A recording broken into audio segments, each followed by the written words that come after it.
Millətlər ona görə bir cür olur ki, onlar başqa cür ola bilmir. Çarın imperiyası, Əbədi Rusiya boyunca səyahət kitabının müəllifi Astolf de Küstin müşahidə etmişdi. Cəmi 3 ay Rusiyada vaxt keçirmiş fransız müəllif bu cəmiyyətin bəlkə də ən mükəmməl portretini çəkmiş adam sayıla bilər. 1839-cu ildə çapdan çıxmış bu kitabı oxumaq Rusiyanı anlamaq deməkdir. Rusiya haqqında minlərlə kitab yazılıb. Amma İngilis mütəfəkkir Theodor Dalrymple'in sözlərincə desək, başqalarından fərqli olaraq de Küstin Rus cəmiyyətini, bu cəmiyyəti təşkil edən insanların psixologiyasına nəzər salmaqla təhlil etməyə çalışıb. Nəticədə yaranan ədəbi məhsul siyasi rejimin və onun institutlarının insan xarakterinə, düşüncəsinə və hərəkətlərinə təsirlərini anladır, deyə Dalrymple fransız səyahətçisinin qlobal biliyə verdiyi töhfəni şərh edir. De Küstinin Rus cəmiyyətinə baxışları bir çoxlarının çox kiçik hesab etdiyi instinktlərə əsaslanır. Sankt-Peterburqda sərhəd keçid məntəqəsində üzləşdiyi situasiya müəllifdə qonaq gəldiyi cəmiyyət haqqında ilkin rəy formalaşdırmaq imkanı vermişdir.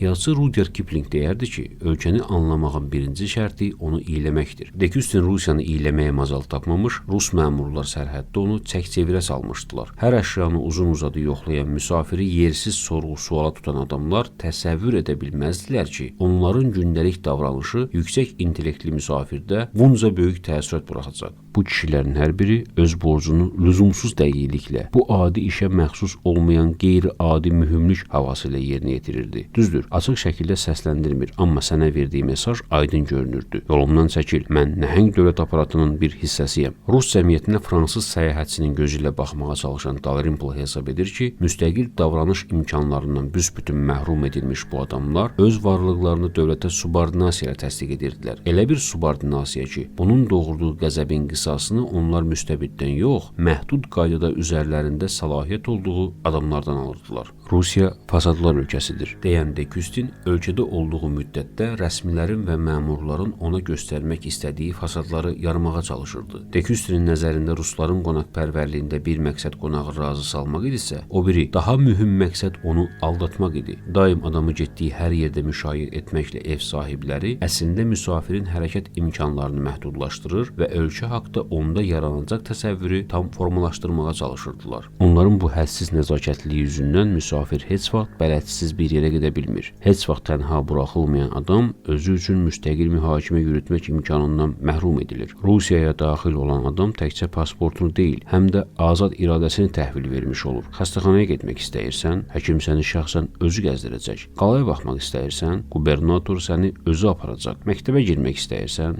direktor şəxsən səni müşahidə edəcək. Hansısa bir bina, memar özü sənə bələdçilik edəcək. Despotizmin yaratdığı bu dəbdəbəli fasad cəmiyyətin düşüncəsinə o dərəcədə oturdulub ki, despotun özü də bu təfəkkürünəsirinə çevrilib. O, daim qorxu altında yaşayır. Bu fasadın dağılacağından, insanların həqiqəti anlayacağından vahiməyə düşür. Bütün dünyanı özünün əmrlərinə tabe edən adam, hətta ən kiçik olaylarda belə inqilab işartıları görür. Hətta milçəyin yersiz vızıltısı da çara xəcalət verir. Təbiətin müstəqilliyi onun üçün pis nümunədir. Cəmiyyətə tam nəzarəti əldə saxlamaq üçün çar casuslar ordusu qurmalıdır. O, həm bəşəriyyət üzərində pərvaz edən qartal, həm də həyatın bütün incəliklərinə soxulan bir həşəratdır. De Küstinin nəzərində 20 il belə idarəçilikdən sonra Rusiya imperatorunun ağlını itirməməsi xüsusi duha tələb edir. Bütün despotizmlər kimi Çar Rusiyası da yalan üzərində qurulub. Ətrafdakı həqiqətdən yayınmaq üçün yaranan müntəzəm yalan danışmaq ehtiyacı insanları Allahın iki əsas nemətindən, ruh və bu ruhun rabitəsi olan nitqdən məhrum edib. Ruhları dağılmış insanlar ikiyüzlü, hiləgər, şübhəli, sinik, qaradinməz, qəddar və etinasız olurlar. Sistematik yalan səltənəti casus şəbəkəsindən asılıdır. Bu tələb edir ki, hamı casus, çuğul olsun. Casus yalnız espionaja inanır və əmindir ki, əgər sən onun şər-şəbədəsindən qurtulsan, əvəzində o sənin toruna düşəcək. Sovet TTK-sı heçdən yaranmamışdı. Ondan öncə Rusiyada dəyişiklik etməyə çalışan qüvvələrə daim badalaq vuran Ukrayna, ondan da əvvəl üçüncü şöbə var idi ki, bunlar Rus cəmiyyətinin məhsulları olduğu kimi onun formalaşmasında olduqca mühüm rol oynamışdılar. Astolf de Küstinin əsərini oxumuş qərbli müsafirlər üçün Sovet İttifaqında təəccüb doğuracaq az şey var idi. Müasir fransız tarixçi Alain Besançon hesab edirdi ki, Sovet Rusiyası konspirasiya dövlətidir. Yeganə dövlət ki, orada idarəçilik büsbütün casusluq, informatlıq üzərində qurulub. Çuğulluq Rus cəmiyyətinin unikal xüsusiyyəti deyil, həm də onun mahiyyətidir. Bunu isə Astolf de Küstin artıq 19-cu əsrin əvvəlində özü üçün müəyyən etmişdi. Fransızlarda belə bir məsələ var. Vəziyyət nə qədər dəyişirsə, bir o qədər də eyni qalır. Çar Rusiyasını devirən inqilabçılar hesab edirdilər ki, onlar yeni dünya quracaqlar. Amma Rusiya öz keçmişinin əsiri idi. Tarixin yükündən qurtulmaq o qədər də asan deyildi. Təsadüfi deyil ki, hətta Sovet İttifaqı dağıldıqdan sonra da Rusiyada hakimiyyətə gələn şəxs Vladimir Putin casus şəbəkəsinin nümayəndəsi idi. Və təkcə Rusiyada yox, Rusiyanın koloniyalar olmuş ölkələrdə də sabiq casus şəbəkəsinin təmsilçiləri